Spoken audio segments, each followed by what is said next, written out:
All right, that was brand new Mordred right there with Demonic from their soon to be released new album on M Theory Audio. Fucking old school Bay Area thrash funk. Mordred. Heavy. Never Welcome to Talk heard of Razor them. awesome. Radio. I'm Andy Ford. That's Tanner Puppet, and that is Sam, bass player extraordinaire from Void Vator. What it is, party How you doing, people. Sammy? It's all good, man. It's Thursday, 2 days before the show. Hollering at y'all That's from the why we're having skate you on. shop. Well, that we got Summer to talk skate about shop. Yeah, man. It's all good. this great Silky record. Jam. Oh yeah, dude. Well, yeah, we got to talk about the brand new fucking Void Vator record. Great for Rising. So Sam, from your perspective, and I believe this is like your first quote unquote full length, correct? So, walk me through. Well, I mean, if you count Stranded, it's the second, but that's kind of weird only because it like turned into a full length. So Yeah, like with two from the EPs. jump, this for sure, yeah. Because every other band I've been in has put in smaller releases, EPs, shit like that. So yeah, dude.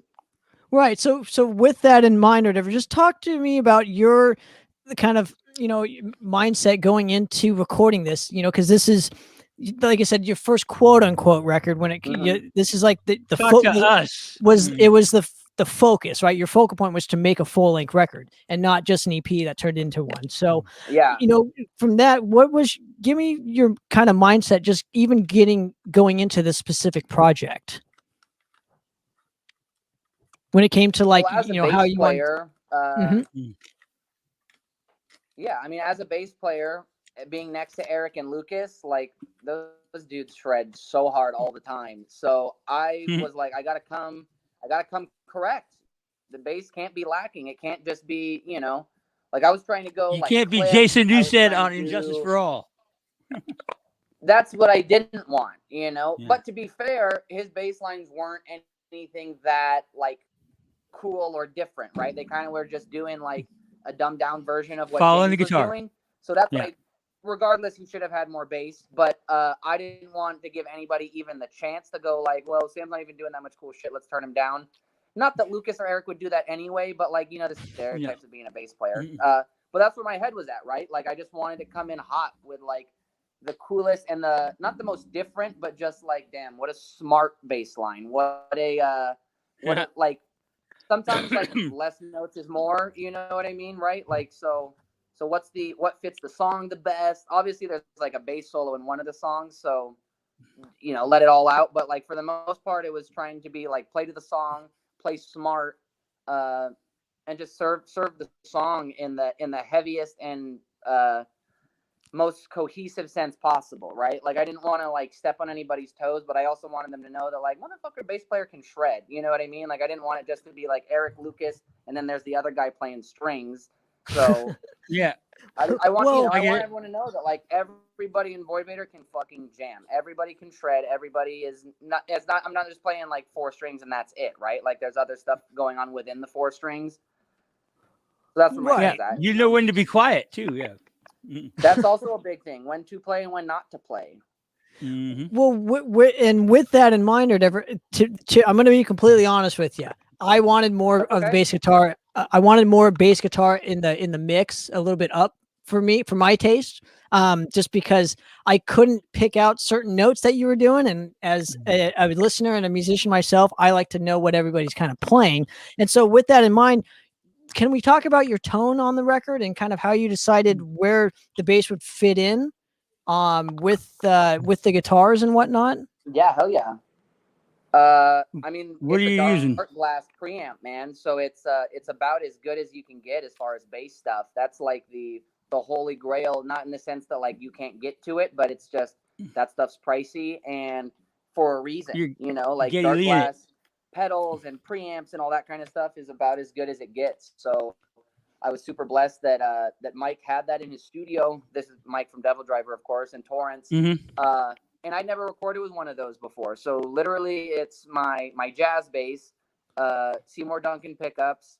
Everything else is pretty stock except for the bridge, but bridge isn't giving me like a majority of my tone, right? So Seymour Duncan's it's a Mexican jazz too. It's not even some like 70s or 60s jazz. It's not That's American made. Ooh. fancy, right? Yeah. Fun history with that. Ray from Diamond Lane gave me that bass. Oh, Diamond Lane. If I heard that name in a while. Dudes. Yeah, exactly. So so just the bass into the preamp from this dark glass and then straight into the computer. So there's not too much going on, you know, like we got like just a dry direct sound, no pedal also just to like blend them a little bit. But the majority of that tone comes from that dark glass electronics pedal. Makes sense. And fitting it in with the guitars or whatever, how did you know how much kind of treble you wanted in bass and like how it would fit in with the guitars? Because I'm assuming the guitars were already laid down first. Yes, this that's kind of how Void Vator does it. Which in some of the other bands I've done, you scratch tracks, you do drums and then bass first. But it's just easier to have those dudes nail it, and then I played afterwards. More gain is kind of what I found. I know that like, and that's a studio thing as opposed to a live thing. Like in order to cut, like bottom end's got to have that gain, and it doesn't sound like the bass is like overly distorted. It sounds like it's got some crunch on it for sure, but that's always what I found has like, as opposed to more like mid highs or treble, like more gain has always been what I found is like cuts right through.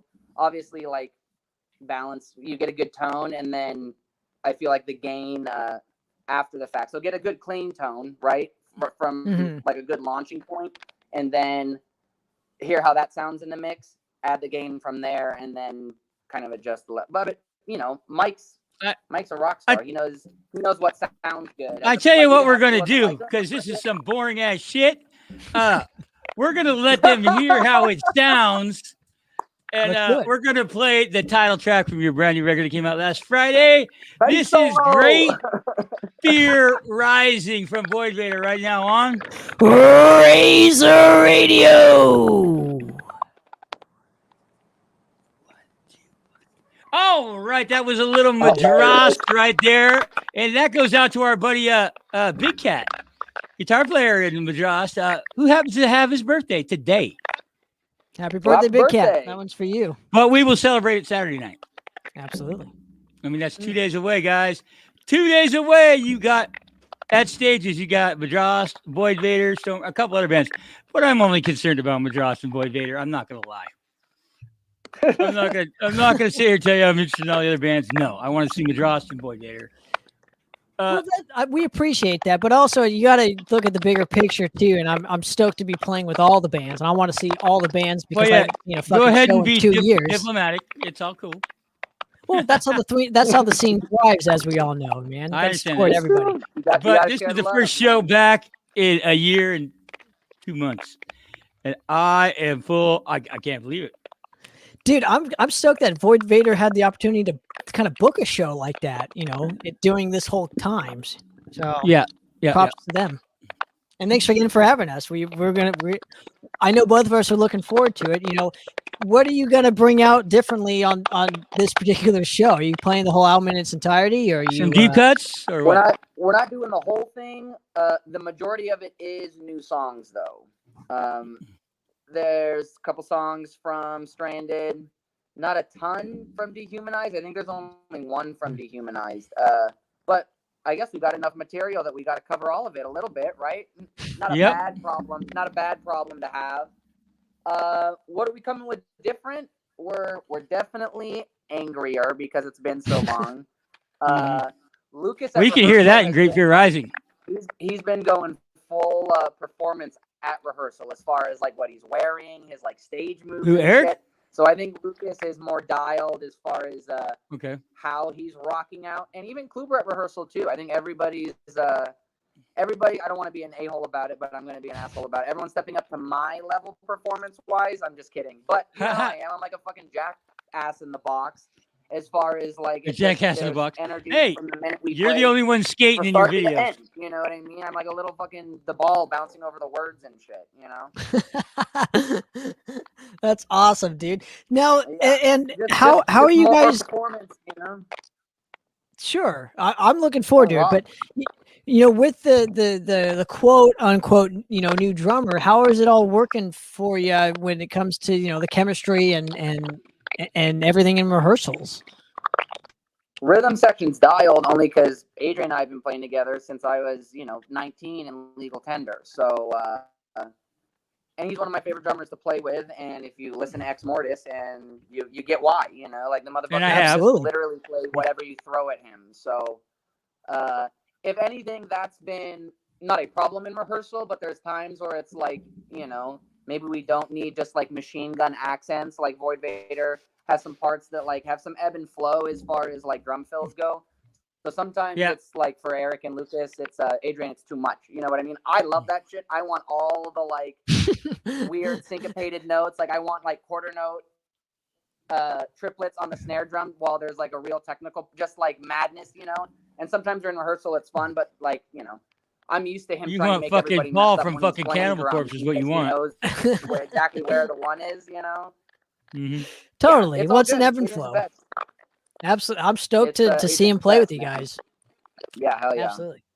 Hey, was there a conscious decision to make some of these tracks really heavy? Because the title track, Great for Rising, which we just heard, it's fucking, that's a full on thrash song. It's fucking, I think it's great. we were trying for so long to do something different or just be different without actually just play music the way you guys fucking do it, right? So I think that's the difference between Stranded and this record, is that we were trying to do something previously, and even with Dehumanized before I was in the band, like I think they were trying to go for a radio friendly or commercially accessible hard rock. Oh, when they were still working metal with album. Ulrich Wild? That's right, back with Ulrich. Mhm. And so this time around, we just kind of were like, dude, this is what we do good, right? Like Eric and Lucas shred. They're good at guitar harmonies. They're good at writing riffs. I'm good at like All being that stuff. a second-rate Cliff Burton or whatever. You know what I mean? So we that's just kind of our bread and butter. Like at the end of the day, like what music we grew up listening to, and like the kind of people we are. Like we're fucking metalheads, bro. So why try and do it differently, right? Like we almost didn't go back to square one, but like this is just kind of what we've evolved into, and it makes sense because the bands we've been in before were kind of in this vein anyway. You know, it's just kind of like Void Vator doing thrash metal or traditional heavy metal. Craig or Lucicero you know? from Dress the Dead and Forbidden brought up a term that I really like, and that's thrash and roll. Thrash and roll. I like it. Hell yeah. There you Thrash go. and roll. About it. That's Now, Void Thrash Vator. and That's roll, Dress the rock, Dead. whatever works. well, Yeah, I thrash so and roll is when absolutely when I was interviewing Eric, I mentioned a point to him, and I'm going to mention the same point to you. You know, the track "There's Something Wrong with Us" is kind of like a pop punk kind of vibe, a kind of song for me. Sounds like a biography. Like, well, and where I'm going with this, like, it reminded me of like listening to like K-Rock in the 2000s when like Incubus was on there and the Offspring, like those kind of bands. So it just brought me back to. So there's a whole variety of stuff on this one particular record. And how did you guys kind of find a correlation between all the different styles to make it a cohesive kind of package that is Great for Rising? Yeah. I mean, Void Vator in general is kind of like 80s hooks or 80s shred with like 90s hooks, right? So, and that encompasses you got heavy parts too, as far as like aggressive music. So there's, you know, we have stuff that's like Soundgarden, Alice in Chains, and then like you said, there's shit that's, you know, a little like more Exodus. punk rock. Think Exodus, but as far as punk rock goes, think like Ramones, Turbo Negro, or even like Suicidal. You know what I mean? Poison Idea.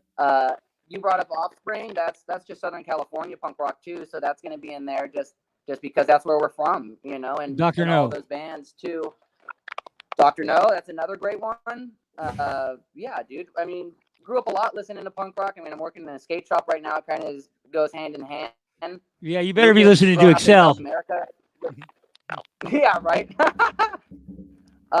Lucas growing up in South America listened to a lot of punk rock, so I just think the diverse background of like what we're into comes out in this way, and we might just be lucky that it's not just like we're trying to do choruses from the Offspring and then riffs from Sepultura and then melodies from this band. That would be bad. I mean? Like we might just get lucky in the sense that it just works, you know, with us specifically, just because we've been. Someone else could try it and it would sound like shit. I totally agree. Absolutely.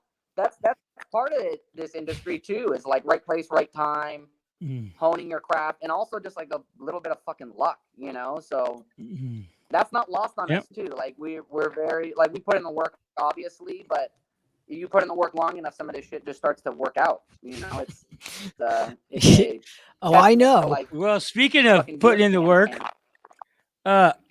let's play this, and then I'm going to want an explanation. This is MacGyver's mullet right now on Razor Radio.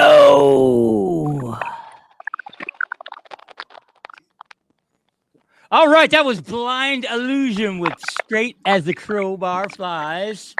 Mordred and Blind Illusion are getting ready to play a show kind of like ours up in the Bay Area. So thought I'd throw that in there. Once again, Hell yeah. 2 days from from today, Saturday night, Mordred and Void Vator are playing at stages. Used to be Malone's in Santa Ana. And this interview will be airing all weekend long on Razor Radio with the tunes. So if you forget, just lock it into Razor. All right, what's MacGyver's mullet about, dude? About 2 minutes, dude. It's about Hollywood, man. It's about Eric's neighborhood. One guy that is totally unfit to live in fucking Hollywood and liberal bastion is Eric Kluber. Smells like piss, but it feels like home to me. That's one of my favorite lines in that song. That's a fucking great line, dude. Pushing bombs out of the way. It's hilarious. Yeah, if the song that's why I like it. was just be Eric's address, which was like, Eric, that's not the best song title name for several reasons. One, you don't live on a cool street name. Two, come on, bro. Like, so you might have stalkers. And that was when he's like, what about this? Yeah, right. Mm-hmm. So Eric said, what about this? And naturally, instead of his address, the alternative was MacGyver's mullet, and that was like, that's way cooler. Everybody knows MacGyver's the song mullet title too. Is funny, obviously, like that's a testament to like we don't take ourselves that seriously. It's like a Eric gets to sing again. It's like a Motorhead song. It's about the piss-soaked gutters of Hollywood. Just making sure people know that because they might look at you with MacGyver's mullet. What's wrong with these guys? Well, two Lucas things. at the beginning of the pandemic had a little bit of a mullet going on too. So Well, that two- he did actually. Yeah, That is true. Yeah. Well, two things about this. One, only Eric could sing a song called MacGyver's Mullet. No offense, I don't picture you or Lucas singing that. And two, you mentioned that you don't take your guys too seriously, obviously, but at the same time, do you think that kind of hurts the brand that is Void Vator to not take yourselves as serious as everybody else in the world, or does it add something, or does it add to it? You can't take yourself serious all the time. Well, You're I think crazy. we're, it's not like we're like a Steel Panther kind of band where there's like a gimmick. I think it. You wish you that were doesn't because hurt you'd get them all the either, chicks. right? I think it's independent to the band you're talking about. With us, I don't think it hurts us only because us as individuals know a lot of people, so I think that translates to like who we are as people, as opposed to like this. Like obviously, like we're silly motherfuckers, but when it's time to throw the hammer down, you better believe there's going to be some fucking thunder and lightning. You know what I mean? Like Absolutely. So Dude, you sounded like a WWE wrestler right there. Seriously, in the sense that like we're Hacksaw Jim Duke and shit. Yep. In the sense of like we still talk to our fans as if they are our friends, because that's how I feel about it. That's how we feel about it. They're a family, right? And I'm gonna order a drink right next to you after the gig. I'm gonna sell you merch after the gig too. So I don't think there's no point in like. I mean, obviously, as we get to be like a bigger band, like there's maybe come a point where like I just feel like you might have a merch I'm the one guy. selling you merch. There's no reason for me to like, you know what I mean? Like I gotta just like business. That's it. Like I'm not gonna crack any jokes to you. Buy my T-shirt. That's it. You know what I mean? Like, and I think that's the salesman in me too. Is not taking life seriously. Shout out to Liquid Death. Well, yeah, they're one of our sponsors now. So I think there's authenticity in that, only that people like can identify with. Like this, here's this bass player that reminds me of like my crazy uncle or crazy cousin or something. You know, it's supposed to feel like Crazy nephew. we're attainable. We're not supposed to feel like you can't get to us. That's how I feel about it. Interesting. Now, I want to add on to this point here. Do you think that has hurt the music business? Because back in the day, from what I've read, there were such thing as rock stars. There were such thing as untouchable musicians, you know, and I think that only adds to the mystique of that kind of music. And I personally, I want that back. I mean, I would. There's love only to have, 4 guys that rate that now in the world. 4 guys, and they play in a band called Metallica. well, Because that's the rest of you ain't sold enough albums to even think about being a fucking rock star. or the Stones, but I'm saying like The Stones you know, haven't even sold that many records since the fucking 70s. well, they're untouchable. That's my point. Like, Yeah. so maybe there needs to kind of be some of that still. I don't know, but then people don't like that at the same time. So there's the ebb and flow, balance, and stuff. Just make good songs and move on. If you're a dick or an a-hole, then That's viewed got a as lot that, to do right? with it So too. It's almost a double-edged sword of like you want to be this like you want to have a presence like Zach Wilde where he just walks into the room and everybody like the whole room goes quiet, right? Like that. Yeah, but they that's smell fun. him first before he But comes in. he's also a nice guy to his fans, like that. You know, Oh you see him yeah. as a knucklehead online and stuff. Mhm. Well, but I'm not taking away You know from what I the mean? That's- attitude. Right. I'm not taking I away don't from the think so attitude. either. I'm We're just having a saying. discussion. It's all good. Right. No, I'm not taking away from that specific attitude. I'm just merely saying that to have that mystique, and social media has played a huge part in this, where it's taken away that mystique.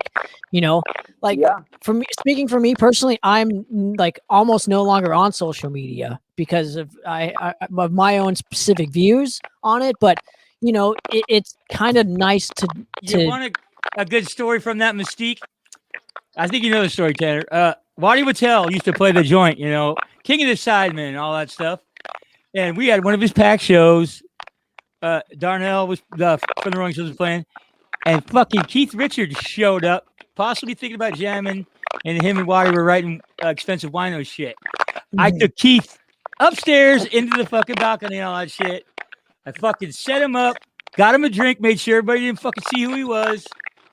And then I asked him for a picture at the end, and he told me fucking no. Fuck that guy. I even got him a drink. I should have took the drink back. I know you should have. But that's the attitude. I'm not talking the attitude. I'm just talking the mystique of it all. Because you can be nice and like Eddie Van Halen had that mystique, and he was super nice to people. So Oh, he was totally cool. I've met Eddie twice. That's very good. That's a good point, Tanner. So I'm There's just ways of saying, doing it where you can keep that like rockstar shit about you, but not right, exactly. Yeah, no, I'm So into that. I would like to be more mystical. Darnell but Jones I was mean, with him, the bass player, since 1993, and he had no attitude whatsoever. oh yeah, well you can't have an That's attitude. because most people don't know who he is. Well, but you Even can't though have he's been in the band since 93. right. But again, I don't like having that attitude or whatever. But Sam, give us all your.